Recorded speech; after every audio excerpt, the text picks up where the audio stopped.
να σας καλωσορίσω σε αυτή τη συνέντευξη τύπου.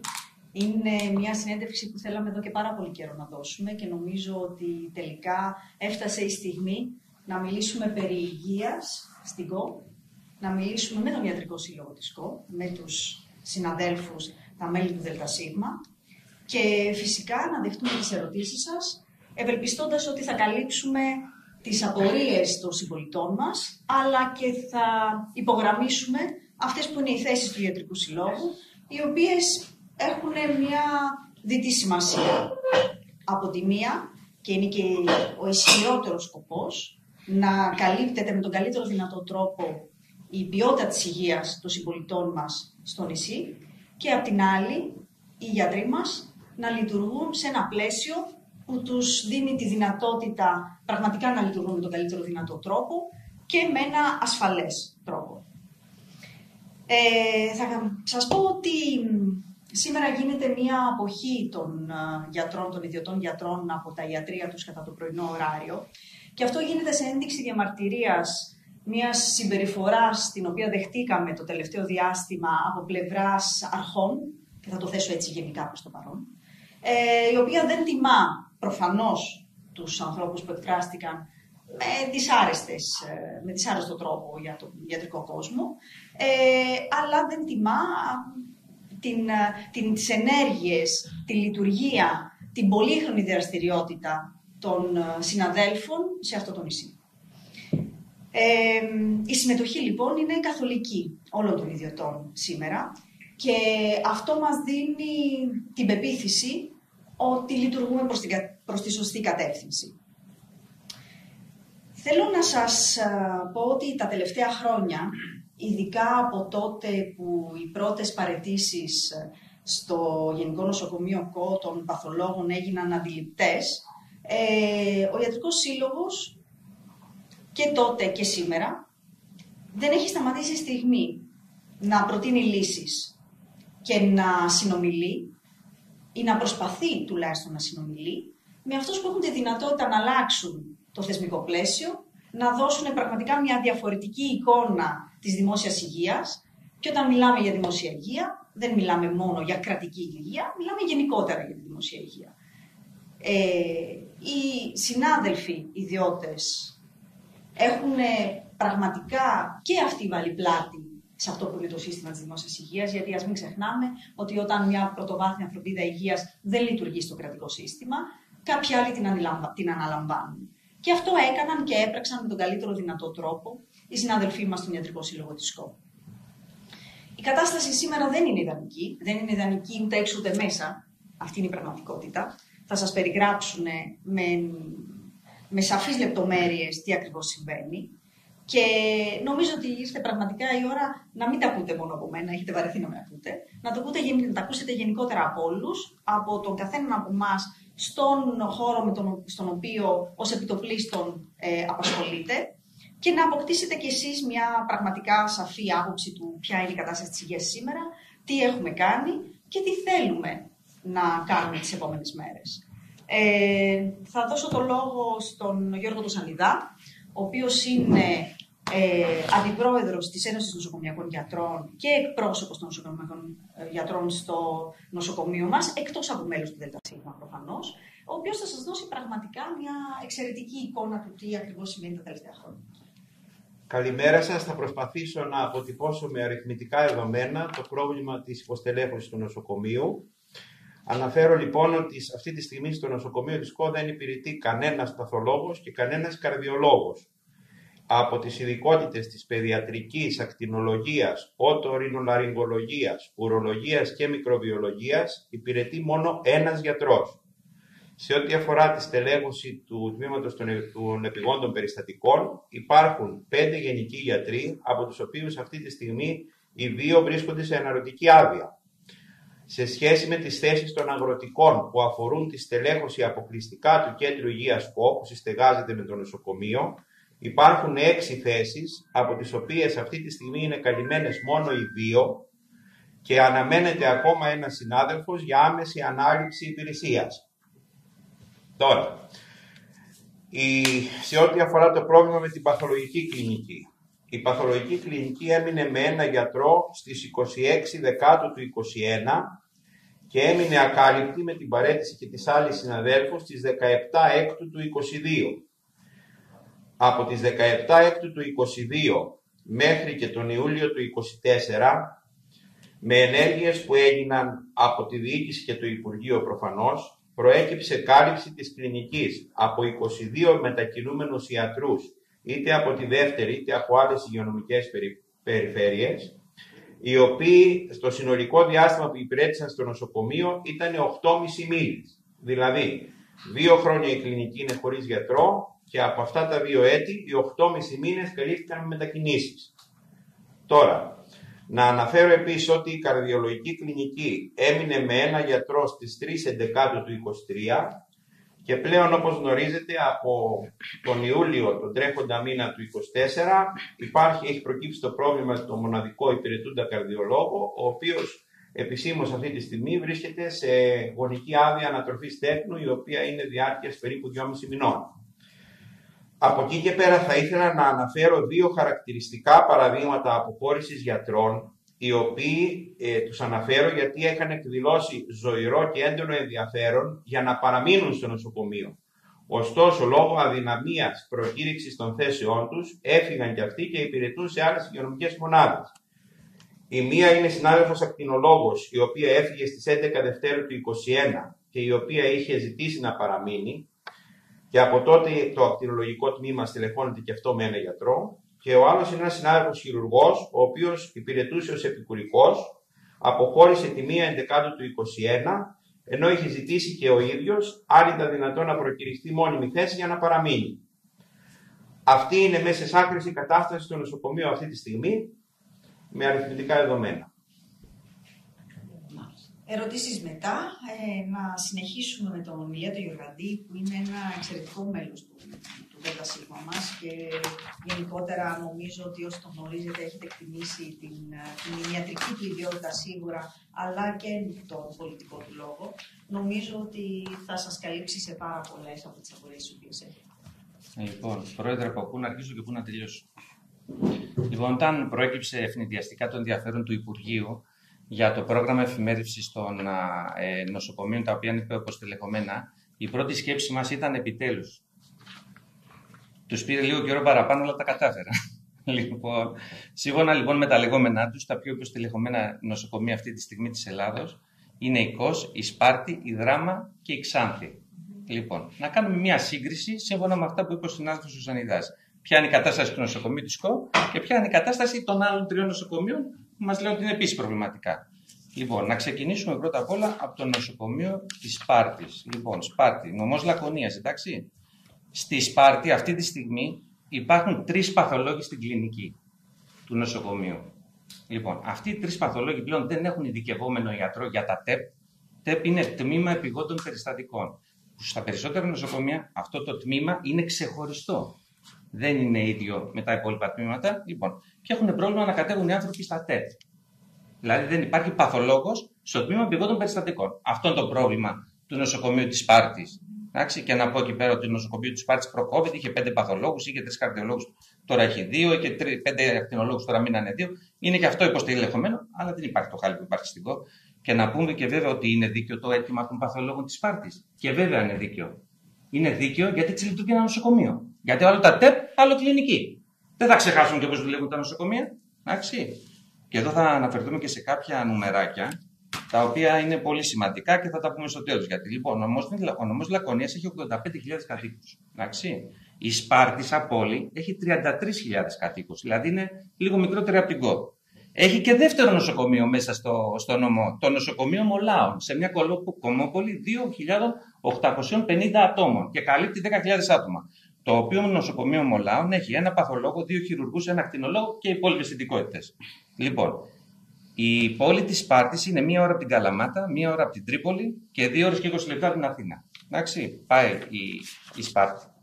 Πάμε τώρα στο νοσοκομείο της Δράμας, το έτερο νοσοκομείο. Λοιπόν, στο νοσοκομείο της Δράμας υπάρχουν 2 μόνιμοι ειδικευμένοι παθολόγοι αυτή τη στιγμή, το άλλο προβληματικό νοσοκομείο. Λοιπόν, οι οποίοι κάνουν 17 εφημερίες το μήνα. Να μην ξεχνάμε οι δικοί μας οι παθολόγοι που τους είχαμε τόσα χρόνια, πόσα χρόνια κάνανε από 15 εφημερίες το μήνα. Λοιπόν, και αυτές οι 17 εφημερίες και για το μήνα Ιούλιο, ωραία, το δελτίο τύπου του Ιατρικού Συλλόγου της Δράμας αναφέρει ότι καλύπτονται οι εφημερίες που η Δράμα δεν είναι τουριστικό μέρος. Λοιπόν, κάνουν 4 εφημερίες από το Αχέπατο Νοσοκομείο της Θεσσαλονίκης. Κάνουν 8 εφημερίες οι στρατιωτικοί γιατροί του 424, που πόσες φορές έχουμε ζητήσει τη συνδρομή των στρατιωτικών γιατρών και του Υπουργείου Εθνικής Αμήνης. Και 2 εφημερίες κάνουν και οι γιατροί του νοσοκομείου της Καβάλας. Σε αυτό το σημείο να αναφερθώ, γιατί προδημήνου ήταν της μόδας και το νοσοκομείο Σερών.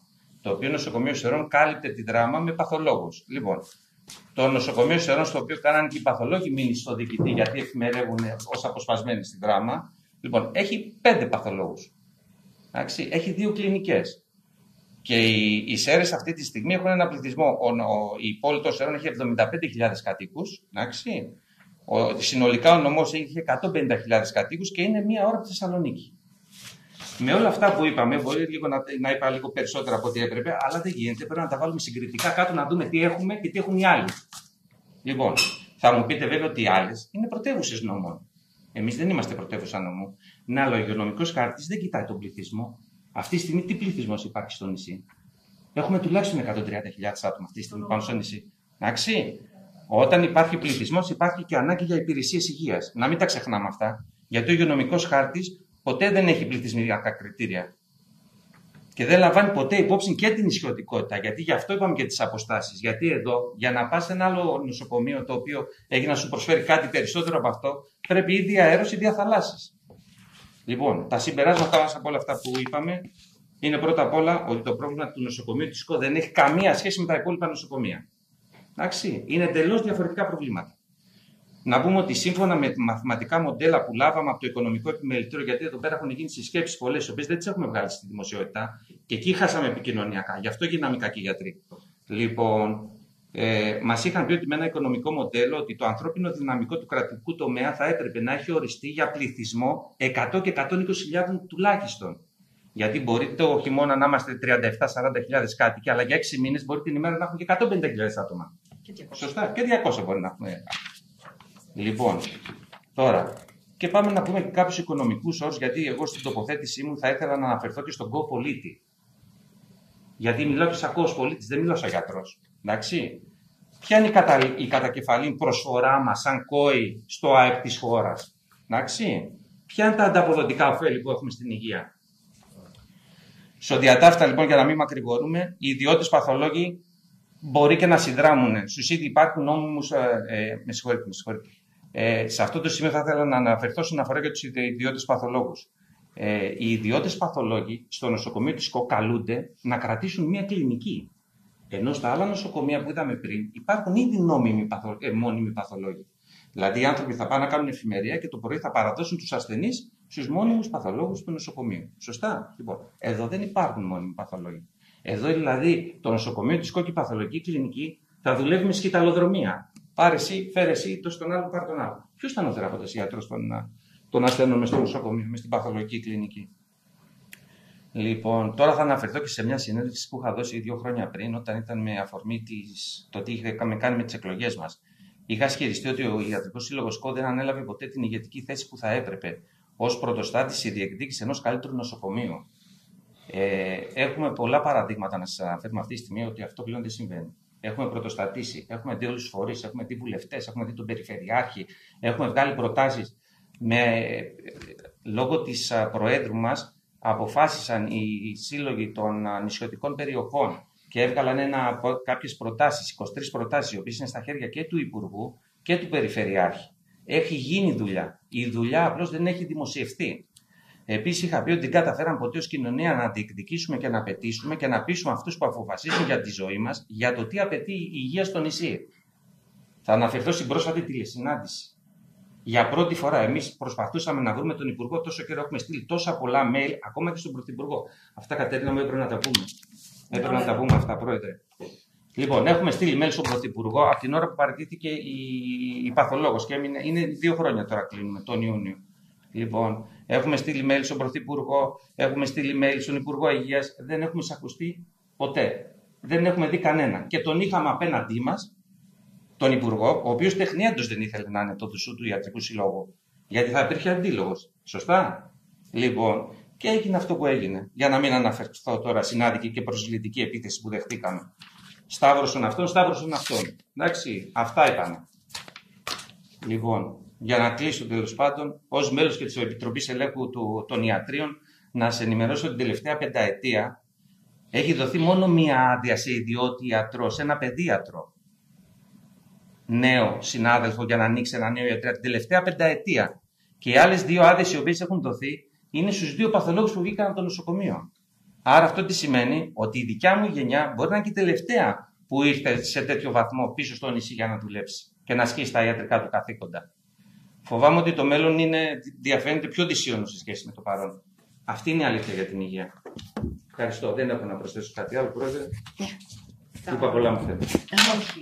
Νομίζω ότι πρέπει να λέγονται όλα. Κάποια στιγμή δηλαδή η αλήθεια είναι ότι ό,τι έχουμε κάνει πρέπει να βγει στη δημοσιότητα. Και μόνο σε γραμμάρια να μετρήσουμε τα mail που έχουμε στείλει ή την προσπάθεια επικοινωνίας, θα δείτε ότι ήταν πραγματικά πολύ μεγάλη το τελευταίο διάστημα. Η αλήθεια είναι ότι από τότε που είμαστε στο κέντρο του Κυκλώνα, το Υπουργείο έχει προσπαθήσει, το ίδιο το Υπουργείο έχει προσπαθήσει να έρθει σε επικοινωνία με εμάς και είμαστε σε μια διαδικασία διαλόγου.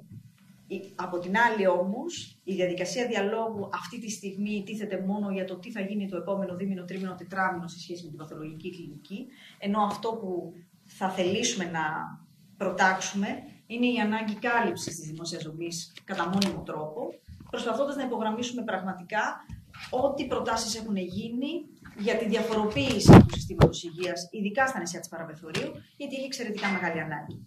Ξαναγυρνώντας όμως σε ό,τι αφορά το μείζον ζήτημα σήμερα, αλλά δεν είναι και το μόνο, την κάλυψη της παθολογικής κλινικής, θα ήθελα να έχετε την άποψη των παθολόγων μέσα από την κυρία Τσουλφά, η οποία προφανώς είναι ο ιδανικότερος άνθρωπος για να σας καλύψει σε αυτό το τομέα.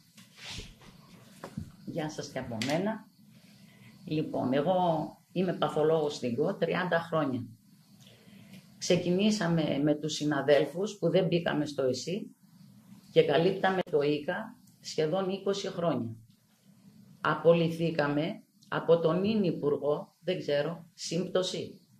Φύγαμε γιατί είπε ότι ή θα είστε στα ιατρεία σας ή θα καλύπτετε το ΙΚΑ.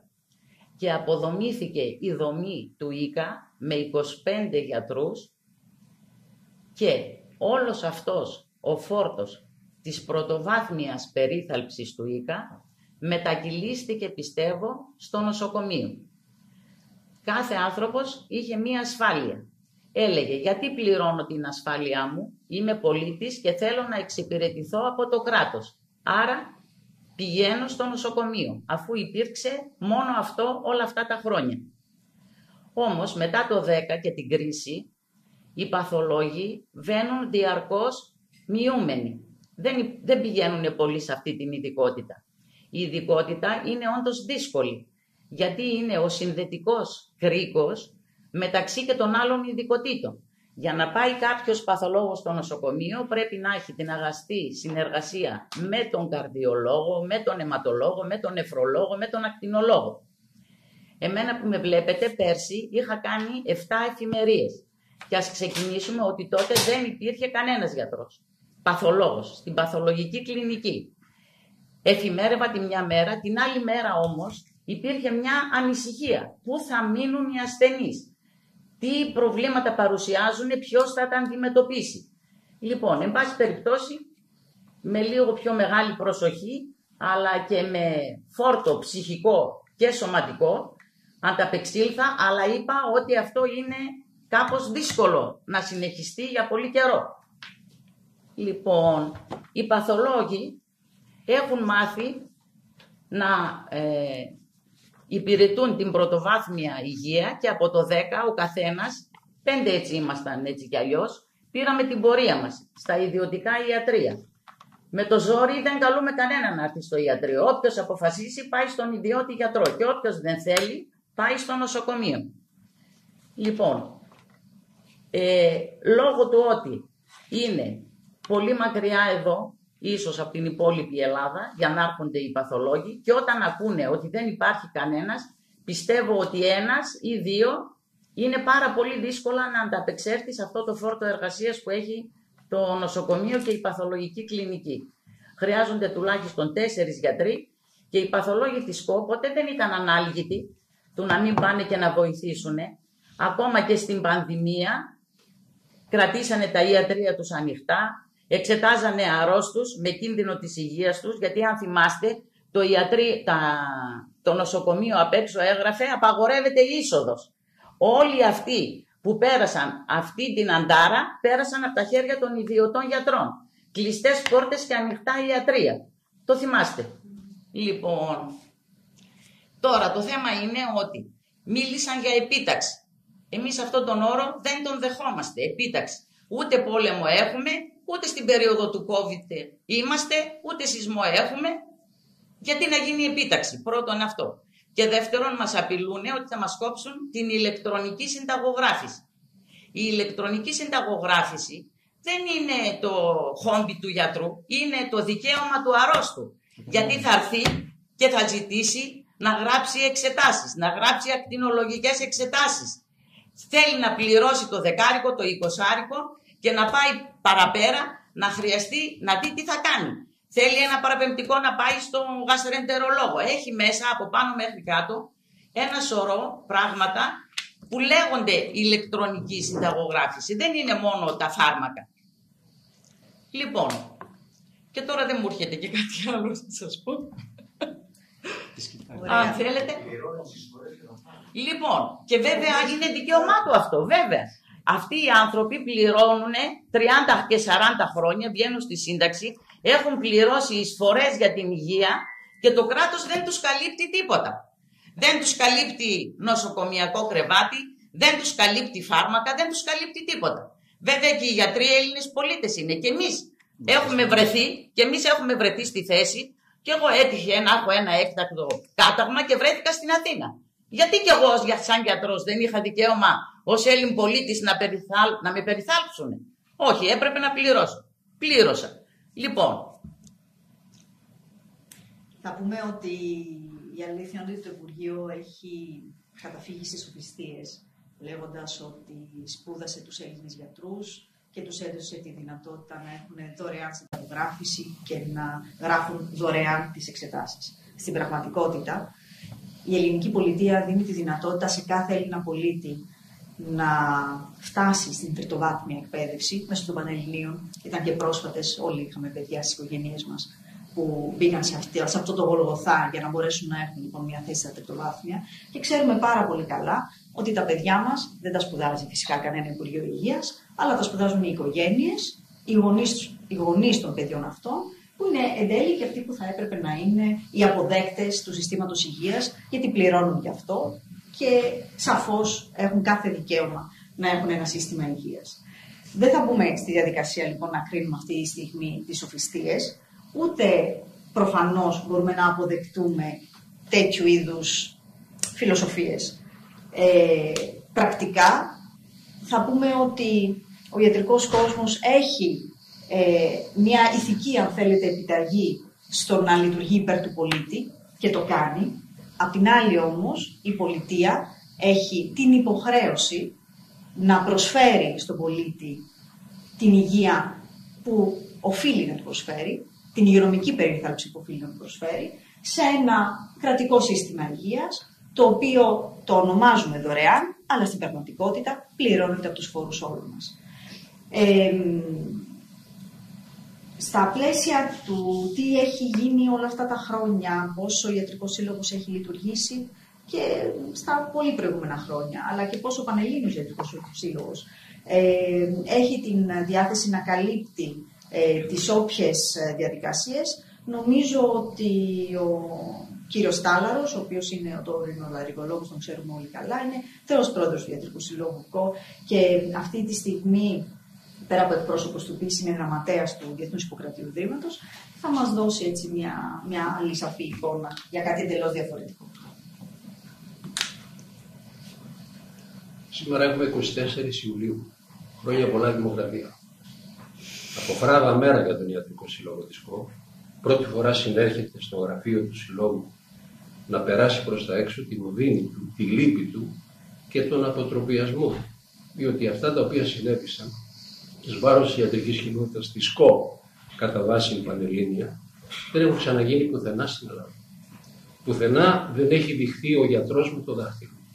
Πουθενά δεν έχει μπει ο γιατρός στην ζυγαριά της οικονομίας, μεταφράζοντας το επάγγελμά μας, το οποίο είναι λειτουργήμα, σε εισόδημα. Αυτό το πράγμα το ζήσαμε το τελευταίο δεκαήμερο με αποκορύφωση την ημέρα που υποτίθεται στο χώρο της Δημοκρατίας Γενικό, στη δημοτική αίθουσα, κανείς δεν μας υπερασπίστηκε, ξέχασε τι έχουμε προσφέρει στην κοινότητα τοπικά, ξέχασε τι έχουμε κάνει πανελλήνια, ξέχασε αυτά τα οποία εν πάση περιπτώσει καθημερινά ζούμε, γιατί είμαστε μικρή κοινωνία και έχουν όλα ονοματεπώνυμο. Εγώ αυτό που έχω να πω είναι ότι για πρώτη φορά σαν μέλος του Ιατρικού Συλλόγου από το 1989-90 και πάρα πολλά χρόνια εκπρόσωπος και στα συνδικαλιστικά όργανα στην Αθήνα, στην Πανελλήνιο, όπως και παλιός πρόεδρος, νιώθω πραγματικά, αν όχι την αγανάκτηση, αλλά πρώτη φορά στη ζωή μου και στα παιδιά μου που είναι μακριά, πρέπει να πω ότι δεν κάνουμε αυτό που μας είπανε στην τηλεόραση. Κάνουμε κάτι άλλο, τελείως ανθρώπινο, γι' αυτό γίναμε γιατροί. Γι' αυτό σταθήκαμε και σπουδάσαμε με έξοδα της οικογένειάς μας.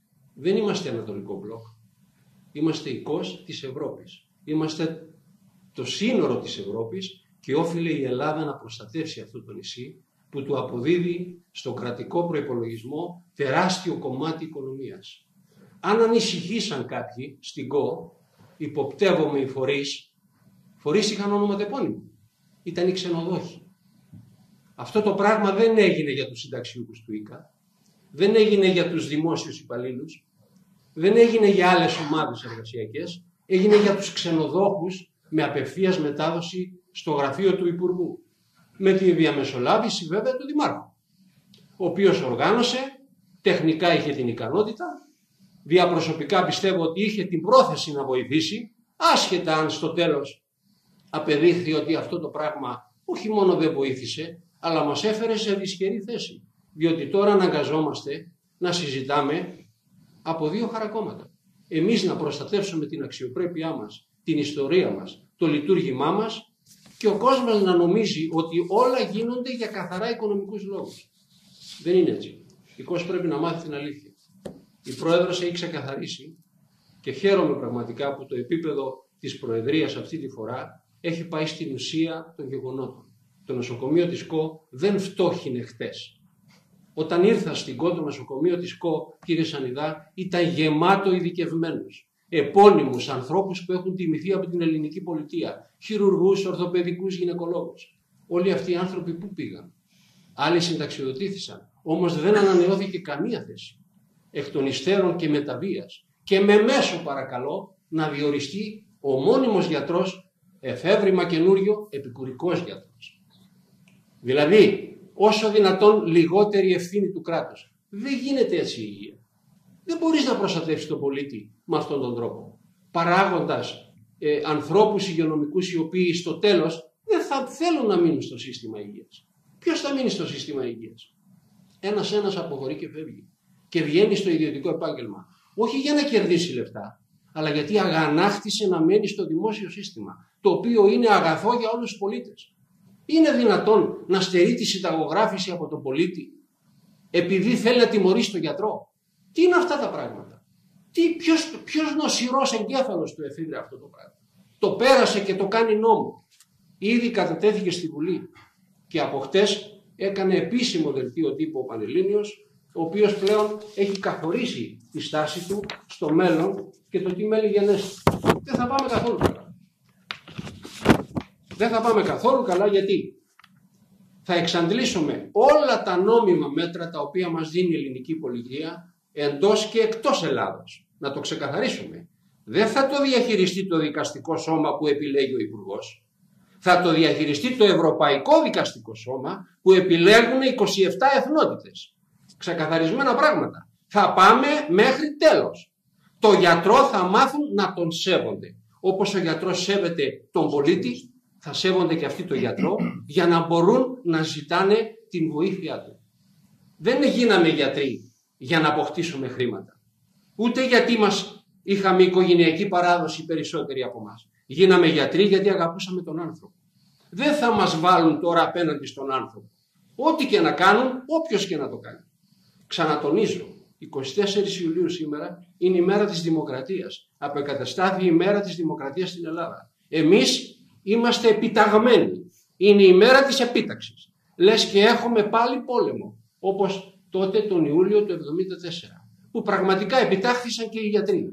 Και αν θυμάμαι, ο συγχωρεμένος ο Κιάρης ο Ιπποκράτης τότε, ο Χαράλαμπος, μου είχε πει ότι ήταν λοχαγός στο 282. Το έκανε και το έκανε με τέτοια χαρά και ήταν επιταγμένος.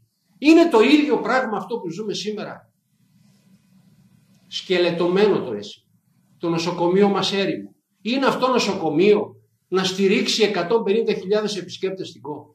Αυτά βλέπουν οι ξενοδόχοι και έχουν γίνει έξαλλοι, διότι στα συμβόλαια που θα υπογράψουν τώρα έχουν ρήτρες. Πρέπει να λειτουργεί νοσοκομείο, να έχουν εντατικές, να έχουν μονάδες πρώτων βοηθειών. Δεν τα έχει η ΚΟΣ. Άρα τα συμβόλαιά τους θα πάνε κάτω. Τι συζητάμε λοιπόν, για τον άνθρωπο ή για την οικονομία? Προφανώς αυτοί οι άνθρωποι εκλήθησαν πρώτοι στο Δημοτικό Συμβούλιο. Για να μην πάει το μυαλό μου πονηρά σκεπτόμενος ότι αυτοί δημιουργήσανε όλο αυτό το γεγονός εις βάρος των ιατρών. Εν πάση περιπτώσει, δεν θέλω να πάω παραπέρα. Όσο για τον Δήμο, περίμενα ο Δήμος να είναι πιο επίοικης απέναντι στην ιατρική κοινότητα. Γιατί για μας, το παρελθόν μας, πανελλήνια τουλάχιστον, μόνο με περηφάνεια μπορεί να σταθεί. Ο Ιατρικός Σύλλογος της ΚΟ είναι ο πρώτος σύλλογος της Δωδεκανήσου, 1947. Έχουν περάσει από εδώ, από τους χώρους που στεγαζόμαστε, περίπου 15 προεδρία. Όλοι προσπαθήσαν να κάνουν το καλύτερο. Νομίζω ότι μας αδικούνε κατάφορα. Δεν έπρεπε να βάλουν στην πλάστικα της ανθρώπινης λειτουργίας που παράγουμε τον παράγοντα οικονομία. Οι άνθρωποι που δουλεύουν στο σύστημα υγείας πληρώνονται ούτε το 1/5 από αυτά που παίρνουν οι γιατροί στην Ευρώπη. Αυτά τα λεφτά, ακόμα και στην ΚΟ να ζεις, δεν φτάνουν για να ζήσεις. Στην Πορτογαλία ή στη Ρουμανία, που είναι ένα φτωχό κράτος κατά τα άλλα, ο μισθός ενός διορισμένου γιατρού στο ΕΣΥ είναι 5.000 ευρώ. Σε αντίθεση σε εμάς που είναι 1.200 με τις εφημερίες να πάει 2.000. Πώς θα ζήσει ένας άνθρωπος που δεν είναι ΚΟΣ στην ΚΟ, όταν μόνο για το ενίκιο, ένεκα τον Airbnb, άλλο πάλι και αυτό, έχει πάει 800 ευρώ το διαμέρισμα. Ποιος το πήγε εκεί πάνω? Η οικονομία της ΚΟ. Θέλετε λοιπόν από τη μία να βάλουμε την οικονομία και από την άλλη να βάλουμε τον άνθρωπο. Άρα ποιος είναι ο παράγοντας ο οποίος πολλαπλασιάζει τα προβλήματα? Το κέρδος. Εμείς δεν κοιτάμε το κέρδος. Εμείς κοιτάμε τον άνθρωπο. Ας μας συγχωρέσουν, και το λέω για να τα ακούσουν όλοι αυτοί οι οποίοι νομίζουν ότι δεν είμαστε όλοι ίδιοι. Σε κάθε επαγγελματικό κλάδο υπάρχουν 2-3 οι οποίοι εν πάση περιπτώσει δεν είναι όπως οι υπόλοιποι. Δεν θα χαρακτηρίζουν όμως τον Ιατρικό Σύλλογο της ΚΟ να τον ακούει όλη η Ελλάδα ότι αρνείται πεισματικά να συνδράμει στο κοινωνικό αγαθό που λέγεται υγεία. Όχι. Θα συνδράμει υπό όρους και σε ένα καθεστώς που να μπορεί ο γιατρός να είναι ασφαλής. Να νιώθει ότι τώρα που έφυγα από το νοσοκομείο, τελειώνοντας την εφημερία μου, θα πάω στο σπίτι να δω την οικογένειά μου. Όχι θα πάω στο σπίτι και δεν θα κοιμάμαι γιατί δεν ξέρω σε ποιο θα παραδώσω. Στην προϊσταμένη θα παραδώσει. Δεν υπάρχει ιατρικό πρόσωπο. Έχουν φύγει άπαντες. Εγώ όταν ήρθα εδώ και ήμουν πρόεδρος στον Ιατρικό Σύλλογο, είχε 40 άτομα ειδικευμένους γιατρούς. Και αυτή τη στιγμή, κύριε Σαντρά, πώς είναι? 24. Ούτε το 50%. Ποιος φταίει για όλο αυτό το χάλι? Να δώσουμε την ευκαιρία να... Ένα λεπτό μονάχα θέλω να μιλήσω για την ιστορία του Συλλόγου. Διότι, εν πάση περιπτώσει, είναι κάποια πράγματα τα οποία πρέπει να τα θυμηθούμε ξανά. Ο Ιατρικός Σύλλογος της ΚΟ έχει προσφέρει στην ΚΟ αρκετά πράγματα. Είμαστε πολύ περήφανοι. Εδώ γίνανε συνέδρια διεθνή. Εδώ ψηφίστηκε η χάρτα ηθικής και ιδεοντολογίας το 2011. Εδώ γίνεται κάθε χρόνο η σύνοδος του Πανελλήνιου Ιατρικού Συλλόγου. Δεν γίνεται στην άλλη Ελλάδα, μόνο στην ΚΟ. Εδώ είναι η έδρα του ανώτατου ιατρικού οργάνου επιστημονικών ερευνών του Πανελλήνιου. Με δικιά μας πρωτοβουλία γίνανε όλα αυτά. Επίσης, το Διεθνές Ιπποκράτειο Ίδρυμα στηρίζεται από ενάρξεως του από ανθρώπους που είναι μέλη του Ιατρικού Συλλόγου. Και έχουμε να δείξουμε μόνο διεθνή βραβεία. Τίποτα παραπάνω. Ο Ιατρικός Σύλλογος ΚΟ το 2009 δημιούργησε το καλύτερο δώρο που μπορούσε να προσφέρει η ιατρική κοινότητα στην πολιτεία. Έδωσε ένα ψήφισμα το οποίο ψηφίσαν 27 εθνικές αντιπροσωπείες εδώ στην ΚΟ να γίνει το ασκληπείο της ΚΟ UNESCO. Το παραδώσαμε στην πολιτεία. Το πήρανε, το κάναν απόφαση και η περιφέρεια και ο Δήμος. Αυτό το θέμα έμεινε στα συρτάρια. Γιατί? Φταίνει οι γιατροί? Όχι βέβαια. Αυτή τη στιγμή το ασκληπείο θα ήταν UNESCO.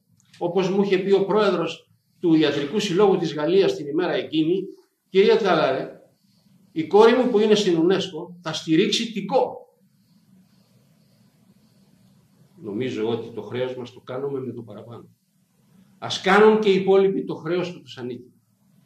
Γιατί έτσι μονάχα ανεβάζεις και τον τουρισμό που ενδιαφέρει τους ξενοδόχους σε συνεδριακό τουρισμό, όπως και τουρισμό υγείας. 31 του μηνός θα γίνει το μεγάλο συνέδριο το οποίο θα συμμετέχει πάλι ο Ιατρικός Σύλλογος για το θερμαλισμό. Άλλο πλεονέκτημα της ΚΟ. Ποιος το ανεβάζει? Ο Δήμος και ο Ιατρικός Σύλλογος ΚΟ. Αυτή τη συνεργασία μπορούμε να την αρνηθούμε? Όχι. Γιατί μας βάζουν στη γωνία? Στηρίξαμε όλη την οικονομία.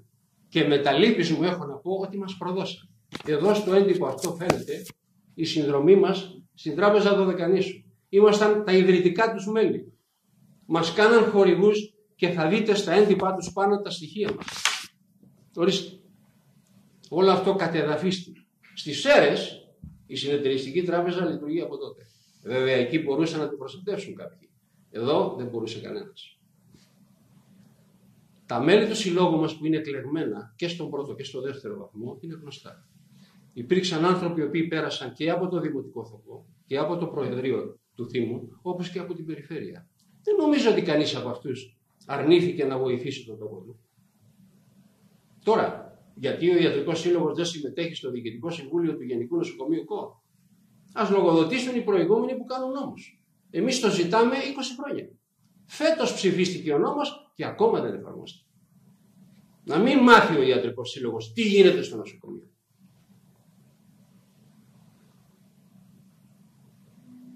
Πάμε τώρα σε αυτό το οποίο είναι ένα δώρο σε αυτούς που οργάνωσαν την εκδήλωση. Το θεωρώ τον άσο που έχω στο μανίκι μου, γιατί πραγματικά απεδείχθη ότι ψεύδονται ασύστολα. Ποιοι φορείς αποφάσισαν να κάνουν τη συνέντευξη? Εάν εξαιρέσουμε αυτόν που είδαμε, το Σύλλογο Ξενοδόχων, δεν είδα ούτε τους εκπαιδευτικούς, ούτε τους δημόσιους υπαλλήλους, ούτε τους συνταξιούχους, ούτε τους δικηγόρους, ούτε τους λογιστές, ούτε τους μηχανικούς. Αυτές τις μέρες που πέρασα, επειδή ένιωσα ντροπή για αυτό το οποίο είδα, ήταν μια στημένη, όμορφα δουλειά για να βοηθήσουμε το Υπουργείο να λύσει το πρόβλημα του νοσοκομείου που τόσα χρόνια δεν μπορεί να λύσει από μόνο του. Πήρα τους φορείς τηλέφωνο. Έψαξα τους ανθρώπους που εκπροσωπούν τους φορείς. Όλοι τους είναι ενάντια στο μέτρο το οποίο θα επιβληθεί στους γιατρούς, την επίταξη. Κανείς δεν συμφωνεί. Ούτε οι δικηγόροι, ούτε οι λογιστές, ούτε οι μηχανικοί και κανένας δεν έχει την ίδια άποψη που είπε ο Υπουργός, ότι εμείς κάναμε σύσκεψη με τους φορείς. Ποιους φορείς? Απόντες ήταν οι φορείς. Ο Δήμαρχος και η Έπαρχος ήταν παρόν, το επιτελείο τους και ο Σύλλογος των Ξενοδόχων, ο εντολοδόχος. Γιατί για μένα, γι' αυτό έγινε όλη αυτή η ιστορία. Για να καλυφθεί η μεγάλη πληγή που έχει η ΚΟΣ. Δεν έχει νοσοκομείο και δεν μπορεί να στηρίξει τα 130.000 ανθρώπους που ζουν αυτή τη στιγμή εδώ. Εχθές έφυγε και ο καρδιολόγος και τέλειωσε η ιστορία. Πώς θα έρθει ο ασθενής εδώ πέρα στην ΚΟ? Όταν δεν έχεις καρδιολογική κλινική, δεν έχεις παθολογική, δεν έχεις παιδιατρική, τι θα έρθει να κάνει? Ντροπή, γιατί είμαστε στα όρια της Ευρώπης και απέναντι οι Τούρκοι έχουν κάνει μεγαθύρια νοσοκομεία και εμείς ακόμα ψάχνουμε να δούμε ποιος φταίει για τα λάθη μας. Αντί να βάλουμε το κεφάλι μας κάτω και να λύσουμε το πρόβλημα. Δεν φταίνει η παθολογία. Ημέρα Δημοκρατίας, λοιπόν. Χρόνια πολλά σε όλους. Μέσα από αυτή τη συνέντευξη, μία από τις προτάσεις που θα θέλαμε να ακουστούν είναι η πρόσκληση στον Υπουργό για μία επίσκεψη, όχι στον Ιατρικό Σύλλογο της ΚΟΠ προφανώς, αλλά γενικότερα στο νησί, για να δει για τι μεγέθυνση συζητάμε, για τι πληθυσμό συζητάμε και για τι νοσοκομείο συζητάμε. Και η αλήθεια είναι ότι θα πρέπει να αναρωτηθεί η ηγεσία του Υπουργείου για ποιο λόγο αδειάζει το νοσοκομείο συνέχεια, ποιοι είναι οι λόγοι εκείνοι που συντελούν στο να επιλέγουν οι γιατροί να εγκαταλείπουν την θέση στο δημόσιο ή τη θέση στο δημόσιο νοσοκομείο της ΣΚΟΠ. Και εννοείται ότι έχουμε απαντήσει σε όλα αυτά, αλλά πραγματικά θεωρούμε εξαιρετικά χρήσιμο το να έρθουν οι διεισόμασοι να δουν τι ακριβώς συμβαίνει εδώ. Έχουμε αποστείλει μια ανοιχτή επιστολή στον Υπουργό, την οποία πιθανότατα να έχετε λάβει στα mail σας, στην οποία αναφέρεται και η εμφανώς μάλλον αποδεδειγμένη παναχώρηση του ενδιαφέροντος για ένα νέο νοσοκομείο. Να τονίσουμε ότι το Ιατρικό Σύλλογο της ΣΚΟΠ δεν ήταν ποτέ αντίθετος στην ανέγερση ενός νέου νοσοκομείου, ίσα-ίσα το θέλουμε διακαώς. Αλλά από την άλλη θεωρούμε ότι πέρα και παράλληλα με το νέο νοσοκομείο πρέπει να υπάρξει ένα νέο θεσμικό πλαίσιο στο ΕΣΥ και μια διαφοροποίηση του οργανισμού που αυτή τη στιγμή προβλέπει 40 θέσεις και είναι καλυμμένες μόνο 25. Αυτό επίσης που ζητάμε μέσα από την επιστολή αυτή είναι ένα αριθμιστικό πλαίσιο το οποίο να δώσει τη δυνατότητα στους παθολόγους σήμερα, στους καρδιολόγους αύριο, στους παιδιάτρους, στους οριλάσους οφθαλμιάτρους, αν και εφόσον θελήσουν, μπορέσουν ή έχει την απέτηση η πολιτεία υποχρεωτικά να συνεργαστούν με το νοσοκομείο, αυτό το ρυθμιστικό πλαίσιο να τους δίνει τη δυνατότητα να λειτουργήσουν με ασφάλεια. Είμαστε εδώ λοιπόν τώρα να ακούσουμε κάποιες ερωτήσεις και να απαντήσουμε σε οτιδήποτε. Λοιπόν,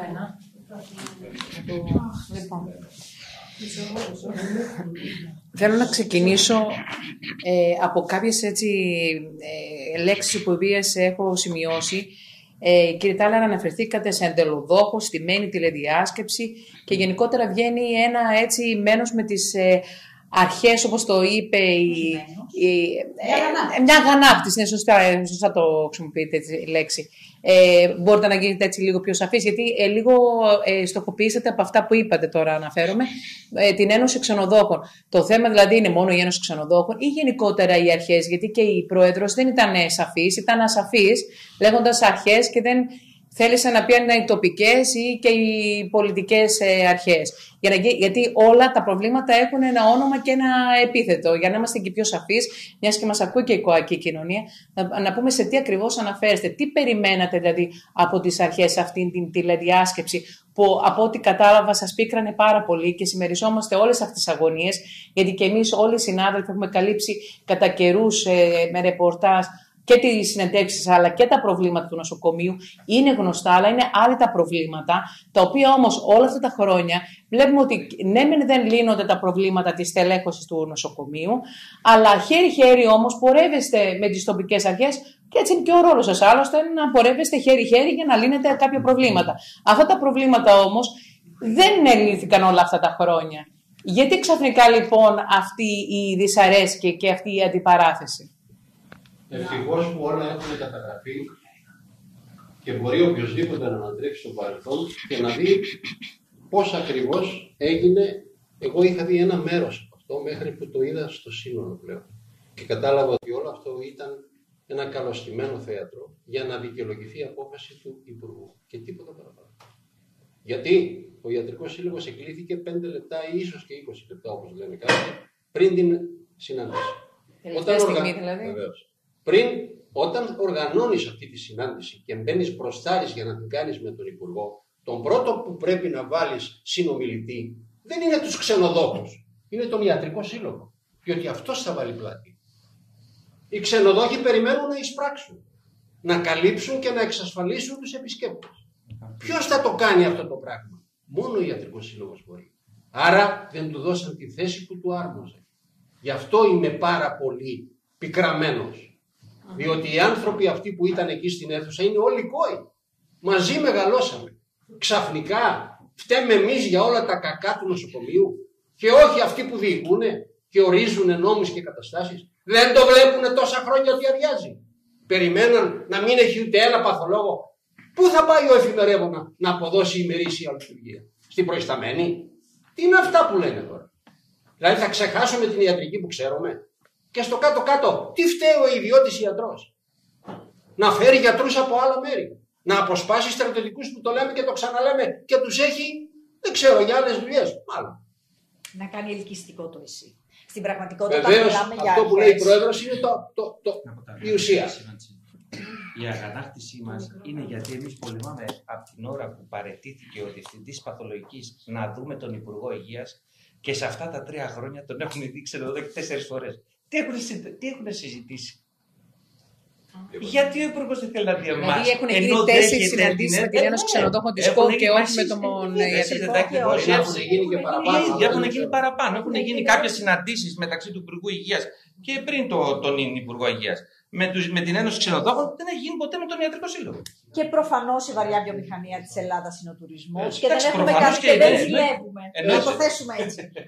Δεν ζηλεύουμε. Αλλά Πώς η θα το αλήθεια δεις είναι στο επίσης, θέμα μας? όπως προτάθηκε από μέλος του Διοικητικού Συμβουλίου του Πανελληνίου, ότι θα μπορούσε να μπει ένα τέλος υπέρ υγείας, το οποίο ανταποδοτικά να έρχεται στο νησί της Χωαχού, προκειμένου μιλάμε γι' αυτό, ή γενικότερα στα τουριστικά νησιά. Έχω την αίσθηση ότι ένα τέτοιο τέλος για το Νότιο Αιγαίο θα σήμαινε στήριξη ολόκληρου του ΕΣΥ. Με λίγα λόγια, χρήματα, αν θελήσει το κράτος να βρει για να καλύψει το ΕΣΥ, θα βρει. Και τι περιμένατε από τις τοπικές αρχές, μιας και ήταν το περιμέναμε έναν διάλογο με τις τοπικές αρχές, έτσι ώστε συντεταγμένα στον Υπουργό να ζητήσουμε αυτά που έχουμε ανάγκη. Η κάλυψη των παθολόγων ιδιωτών για 1, 2, 3 μήνες είναι κάτι προσωρινό και εμβαλωματικό.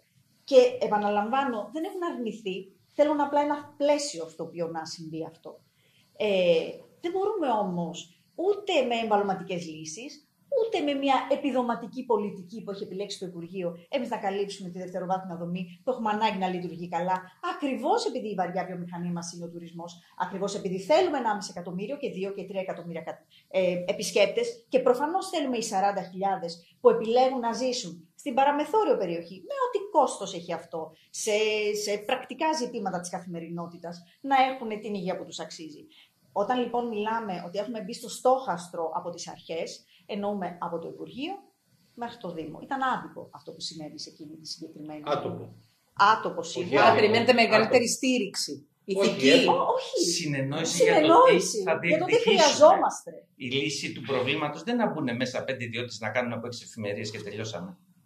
Θέλει βαθιές τομές.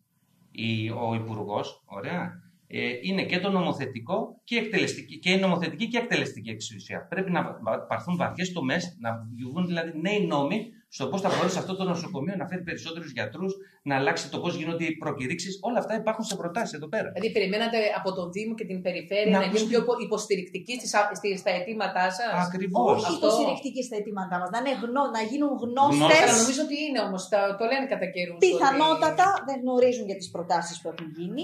Πιθανότατα δεν έχουν, και είναι φυσιολογικό γιατί κάνουν κάτι άλλο στην καθημερινότητά τους, δεν έχουν βαθιά γνώση του τι μπορεί να φέρει μια διαφοροποίηση, μια πραγματική διαφοροποίηση του συστήματος υγείας στο νησί.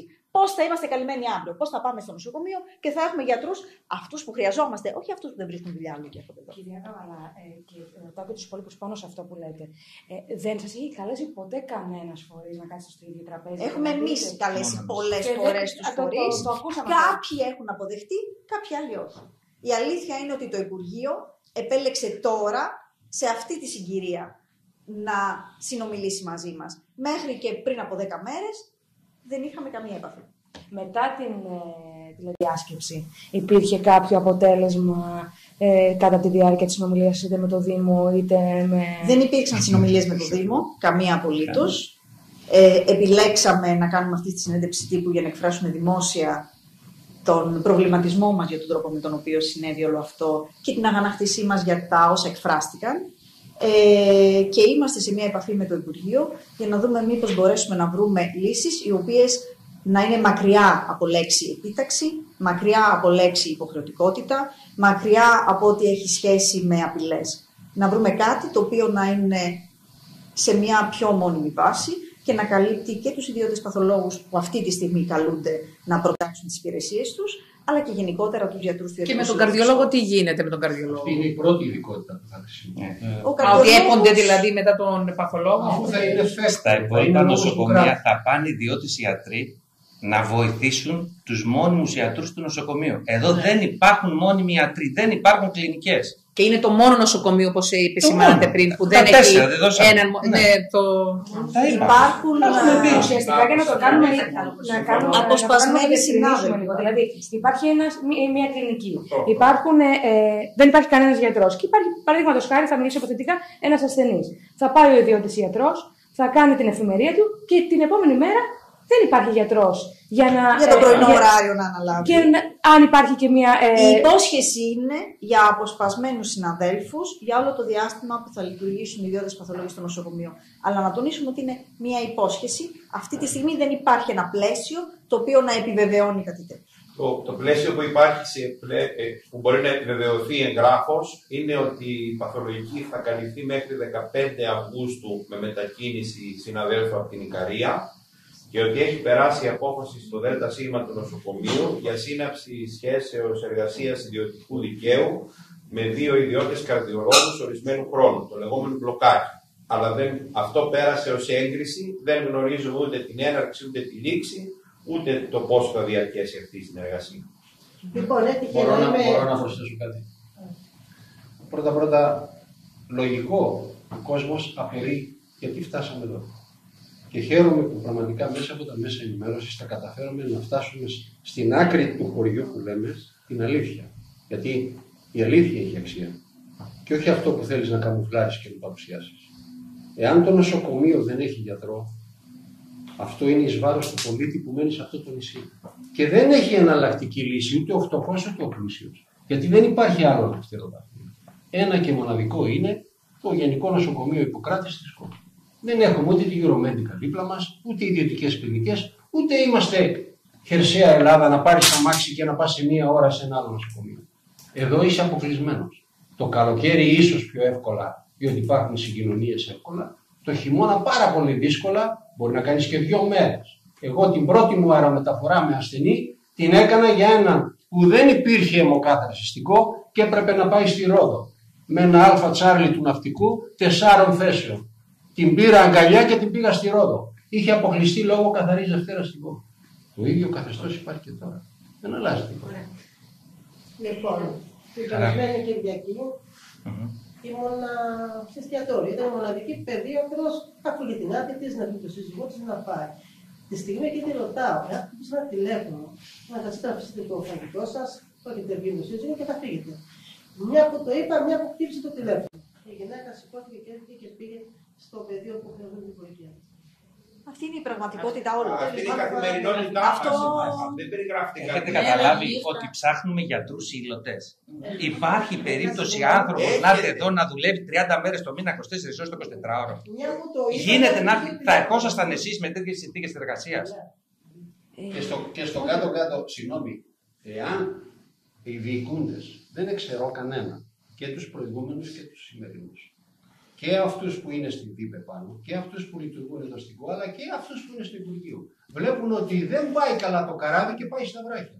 Και συνεχίζουν να κάνουν προκηρύξεις. Μα δεν τους κόβει να αλλάξουν τις ιδιότητες των προκηρύξεων. Τους όρους. Τώρα το καταλάβανε. Αυτό Το δεν πρόκειται να τελεσφορήσει 20 φορές να προκηρύξει. Καταλάβατε τι είπαμε λίγο. Ναι, πώς δεν το καταλάβατε? Εγώ σας λέω ότι αυτοί οι άνθρωποι δεν ακούνε. Όλων των γιατρών, όχι της παιδιάτρου μόνο. Όχι μόνο. Όλοι οι άλλοι. Δεν ακούνε τους συνδικαλιστικούς φορείς, δεν ακούνε τον ιατρικό σύλλογο. Ήθελα και να ξέρω ποιον ακούνε. Λοιπόν, έχετε βάλει ανοίξατε πολλά θέματα στο τραπέζι. Θα μπορούσα να σας κάνω δεκάδες ερωτήσεις. Θα σας κάνω 3. Λοιπόν, εχθές ο διοικητής του νοσοκομείου της Καλύμνου, ο κύριος Φανιός, ανακοίνωσε την σύμβαση με ιδιώτη παθολόγο για να ενισχύσει το τμήμα επιγόντων περιστατικών.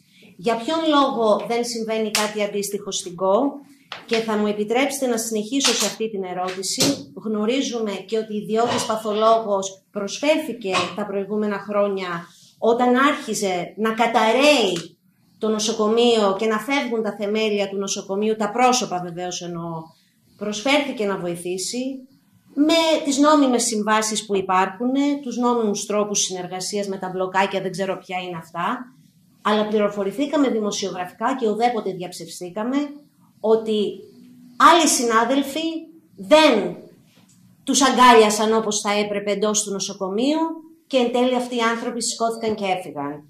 Όχι μόνο στην παθολογική κλινική και στην ακτινολογική κλινική και σε άλλες κλινικές. Ποιο είναι λοιπόν το πρόβλημα εδώ στην ΚΟ? Για ποιον λόγο βλέπουμε τα τελευταία χρόνια με την υπάρχουσα διοίκηση να φεύγουν, τουλάχιστον εγώ από το 2008 που βρίσκομαι στην ΚΟ και δημοσιογραφώ, δεν έχουμε ξανασυναντήσει τόσες αποχωρήσεις γιατρών. Υπάρχει πρόβλημα επικοινωνίας με την διοίκηση. Η διοίκηση δεν μπορεί να επικοινωνήσει σωστά τα αιτήματά σας στην ηγεσία του Υπουργείου. Έχουμε δει εμπριστικές δηλώσεις στο παρελθόν. Νομίζω μέχρι και εξώδικα, κυρία Γαβαλά, για κάποια περιστατικά είχαμε, που δεν τα θυμάμαι αυτή τη στιγμή ακριβώς, είχατε φτάσει στα άκρα. Παρακαλώ. Η πραγματικότητα είναι ότι όντως υπάρχουν δημοσιεύματα στον τύπο τα οποία πυροδοτούν το κλίμα ανάμεσα στους γιατρούς και στη διοίκηση και μερικές φορές αδικούν, τις περισσότερες φορές, αδικούν τους εργαζόμενους του νοσοκομείου.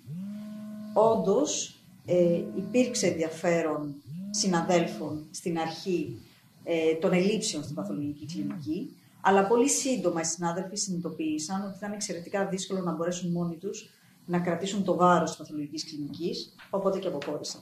Νομίζω ότι η κυρία Τσουλφά ήταν μία από τις συναδέλφους. Όχι, μα το είπε η ίδια. Το είπε η ίδια πριν. Δεν είναι πολύ απλό μόνο σου να έχεις το βάρος μιας ολόκληρης παθολογικής κλινικής. Το γιατί δεν γίνονται, καταρχήν δεν τίθεται θέμα αιτημάτων των γιατρών όταν μιλάμε για προκηρύξεις των θέσεων.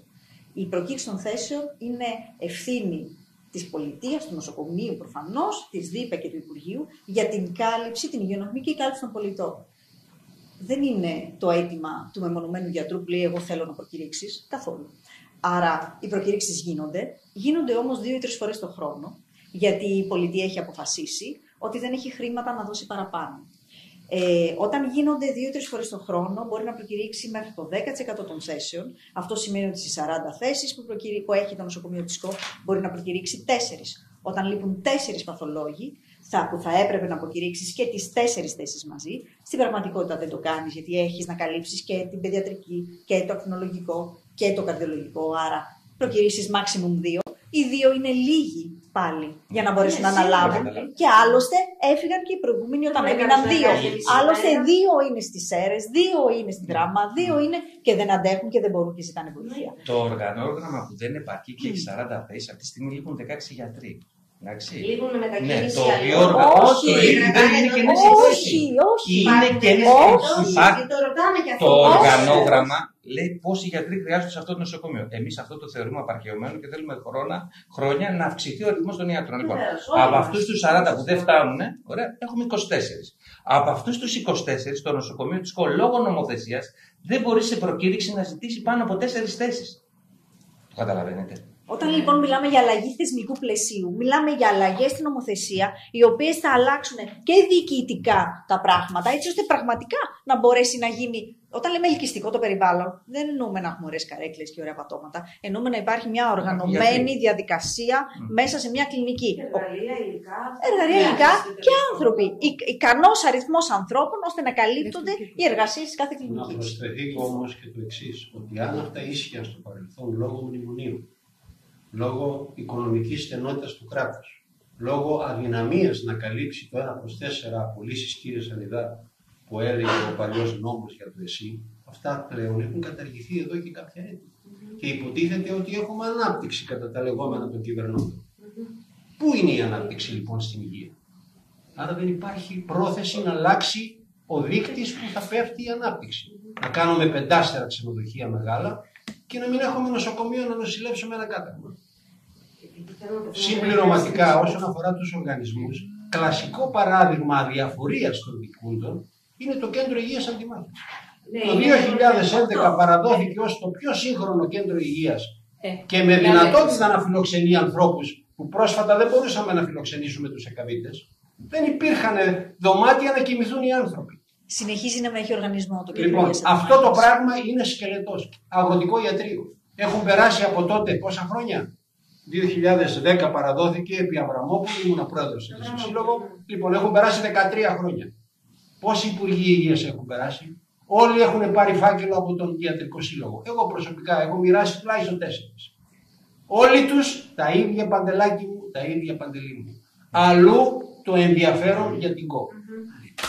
Εκεί είναι που θέλουμε τη βοήθεια των τοπικών αρχόντων, είτε σε πρωτοβάθμια είτε σε δευτεροβάθμια αυτοδιοίκηση. Έπρεπε να πάμε συντεταγμένα να διεκδικήσουμε κάποια πράγματα με επιχειρήματα. Και δεν τους είδατε δίπλα. Και δεν τους έχουμε δίπλα μας ποτέ. Πάμε τώρα σε ένα δεύτερο κύκλο ερωτήσεων να πω το εξής. Αυτοί οι εσωτερικοί κανονισμοί λειτουργίας, εδώ και χρόνια από τα ρεπορτάζ, ακούω ότι θέλουν τροποποίηση.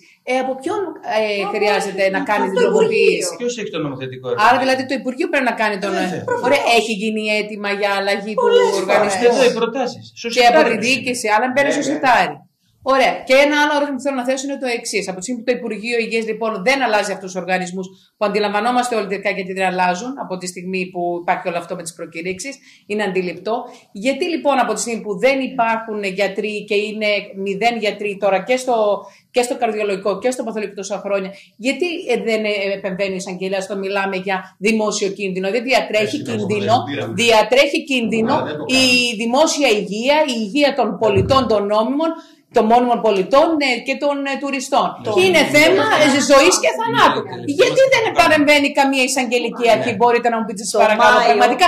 Και σαν πολίτης το λέω αυτό. Το Μάιο ξεκινήσαμε μια διαδικασία ενημέρωσης όλων των φορέων, μεταξύ των οποίων έχουμε την πρόθεση να ενημερώσουμε λεπτομερώς και την εισαγγελία. Έχουμε αποστείλει στην εισαγγελία το αίτημα για να βρεθούμε και να συναντηθούμε και να μπορέσουμε να θέσουμε τις προτάσεις μας και τους φόβους μας, αν θέλετε. Και είναι... προβλήματος υγείας. Είχαμε ένα ραντεβού πριν μερικές μέρες και είχε ένα πρόβλημα υγείας. Αναβλήθηκε. Η πρόεδρος έχει μάθει πάντα να μην προκαλεί και καλά κάνει, διότι πρέπει να έχουμε ανοιχτούς διάβολους με όλους. Όμως, 2 χρόνια τώρα, η Επιστημονική Επιτροπή του Νοσοκομείου της ΚΟ υπογράφει προγράμματα εφημεριών και αποφασίζει ότι αυτά τα προγράμματα είναι επισφαλή. Αυτά τα ξέρει το νοσοκομείο. Είναι το προφανές. Άρα λοιπόν δεν είναι καινούργιο γεγονός. Το ξέρουνε, απλά δεν είχε φτάσει ο κόμπος στο κτένι. Και βάλαν τον Άδωνη τώρα να το λύσει. Ντε και καλά καουμπόικα. Ή μέσα ή έξω στο Ίκα, ή μέσα ή έξω και επιτάσσεσαι με χαρτάκι.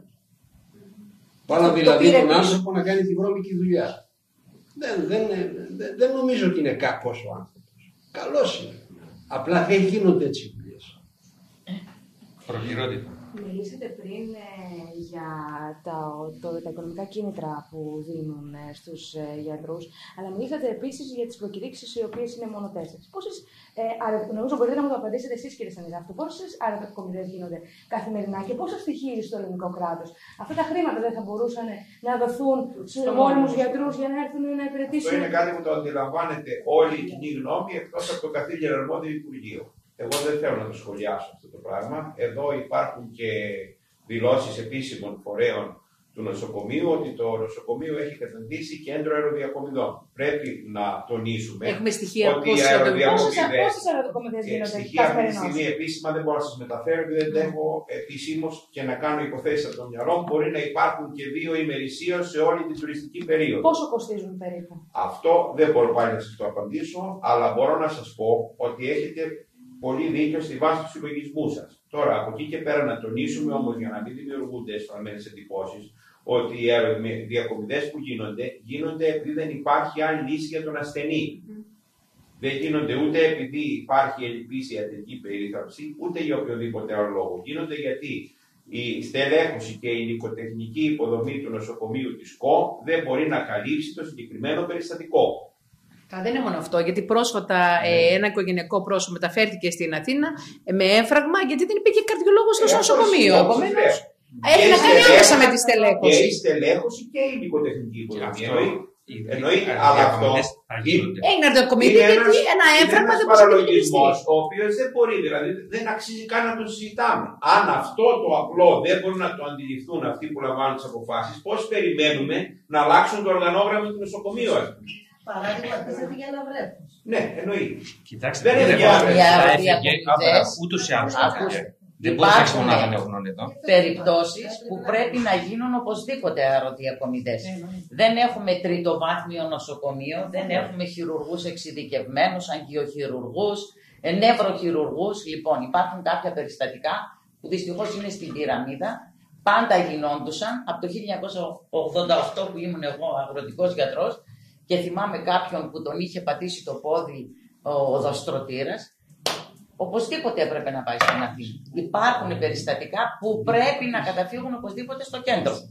Θα γίνονται, γινόντουσαν και πάντα θα γίνονται. Γι' αυτό δεν μπορώ να πω τώρα ότι πολλά περιστατικά τα οποία θα μπορούσαν να. Εκεί ήθελα να παρέμβω. Η επαρκής στελέχος του νοσοκομείου θα μειώσει δραστικά τον αριθμό των αεροδιακομιδών. Είναι δεδομένο αυτό. Και είναι κοινή λογική. Δεν χρειάζεται να είσαι ούτε γιατρός ούτε κάτι άλλο να το καταλάβει. Ωραία. Κλείνοντας, για να σας αποδεσμεύσουμε, ποιες θα είναι οι επόμενες κινήσεις σας αν δεν ικανοποιηθούν τα αιτήματά σας, και επειδή σταθήκαμε πάρα πολύ στους τουρίστες που έρχονται, που είναι περίπου 180.000 άνθρωποι κάθε μέρα στην ΚΟ, αν έχετε σκεφτεί να επικοινωνήσετε το όλο πρόβλημα σε εκείνους που έρχονται σε ένα μέρος για διακοπές και δεν γνωρίζουν ότι αν πάθουν κάτι ενδεχομένως να μην λάβουν την ιατρική περίθαλψη. Στο τραπέζι παλαιότερα στη μια σύσκεψη που είχα παραβρεθεί, κάποιοι φορείς είχαν πει να βάλουμε μεγάλες πινακίδες στην είσοδο του αεροδρομίου και του λιμανιού, ότι έρχεστε στην ΚΟ με δική σας ευθύνη, διότι δεν υπάρχουν γιατροί. Παιδιά, είναι έτσι τα πράγματα. Μπορείτε να κάνετε και μια πληρωμένη καταχώρηση στην Πυρήνη, δεν ξέρω, σε ένα ενημέρωση. Έχουμε αποδείξει ότι. Είπαμε πολύ για τους τουρίστες. Ακούστε, έχουμε αποδείξει ότι. Συγγνώμη, πολύ ακραίο με τους τουρίστες, και όποιος τουρίστας έρχεται, παιδιά, δεν έρχεται και άρρωστος. Έρχονται κάποιοι το Σεπτέμβριο. Μας έχουν πει πάντως Έλληνες ότι δεν δεν είναι όλοι άρρωστοι οι τουρίστες.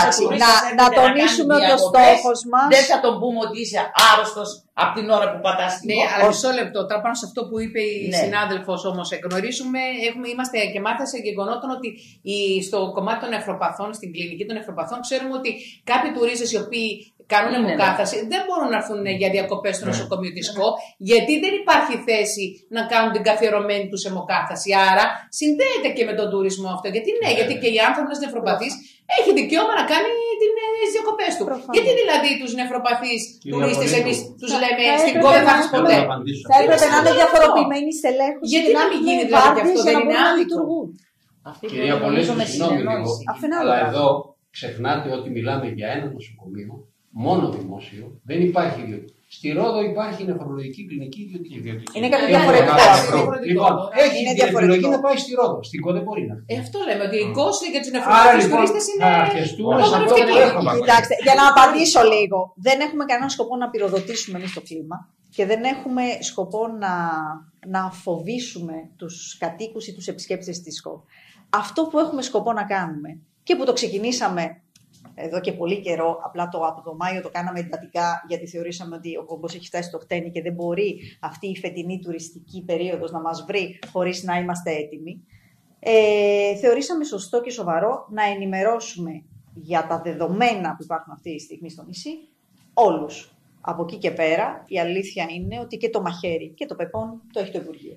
Το κάνετε με τις επιστολές που βλέπουμε αυτή τη στιγμή μπροστά σας πάρα πολύ καιρό, χωρίς αποτέλεσμα. Ναι, βέβαια. Άρα δεν θα κερδίσετε κάτι καινούργιο από τη στιγμή που το κάνετε μια συνέντευξη τύπου αυτή τη στιγμή. Θα προσθέσει άλλη μια. Μιλάμε με το Υπουργείο και έχουμε ανοίξει ένα διάβλο επικοινωνίας. Έστω και με έναν τρόπο παράδοξο, θέτοντας σε μια βάση ότι δεν μπορούν οι ιδιώτες γιατροί να καλύπτουν τη δημόσια υγεία κατά απόλυτο τρόπο. Γενικότερα προσπαθούμε πραγματικά με κάθε τρόπο. Το θέμα, κύριε Καβαλά, είναι το εξής, ότι εσείς σήμερα μέσα από τη συνέντευξη τύπου βγάζετε μια αγανάκτηση και δικαίως. Όμως αυτή την αγανάκτηση ο πολίτης της ΚΟ την έχει καθημερινά. Γιατί νιώθει τρομερή ανασφάλεια. Είμαστε μαζί. Είναι καθημερινό αυτό. Η ανασφάλεια και να κάνουν το σταυρό τους μην αρρωστήσουν. Κακά τα ψέματα, γιατί όποιος και να αρρωστήσει, αυτό που τρέχουμε όλοι μας είναι στο νοσοκομείο της ΚΟ. Και έτσι πρέπει να συνεχίσει να συμβαίνει. Εγώ δηλαδή έχω να το λέω αυτό το πράγμα, ότι το ιατρικό προσωπικό, το υπάρχουν στο νοσοκομείο, πάντα τα απεξέλθεται με τον καλύτερο τρόπο. Ακριβώς. Έτσι θα πρέπει λοιπόν, ο ΚΟΟΣ πολίτης να συνεχίσει να κάνει. Θα πρέπει, αν έχει ανάγκη, να τρέξει στο νοσοκομείο, γιατί όπως και να έχει η λύση θα δοθεί μέσα από το νοσοκομείο. Αυτό είναι ένα δεδομένο. Από εκεί και πέρα όμως, προφανώς δεν σταματάμε σε αυτό. Πρέπει να καλυτερεύσουμε την ποιότητα της υγείας. Είμαστε υποχρεωμένοι να βοηθήσουμε σε αυτό, προς αυτή την κατεύθυνση. Ζητάμε τη δική σας τη βοήθεια, έτσι ώστε η δική μας η φωνή να γίνει πιο δυνατή. Είμαστε με τον κοπολίτη, είμαστε τόσο αγανακτισμένοι όσο εκείνος. Είμαστε το ίδιο νόμισμα. Ο ένας από τη μία πλευρά, ο άλλος από την άλλη, αλλά όχι αντιδιαμετρικά αντίθετοι. Είμαστε ακριβώς στην ίδια κατεύθυνση και θέλουμε να έχουμε τις αρχές μαζί μας. Θα προσπαθήσουμε μέσα από το διάλογο με το Υπουργείο να δώσουμε κάποιες λύσεις οι οποίες να είναι βραχυπρόθεσμα αυτές που χρειαζόμαστε, αλλά αυτές που είναι πραγματικά απαραίτητες να δοθούν είναι οι μεσοπρόθεσμες και οι μακροπρόθεσμες που θα πρέπει να αλλάξουν το τοπίο εντελώς.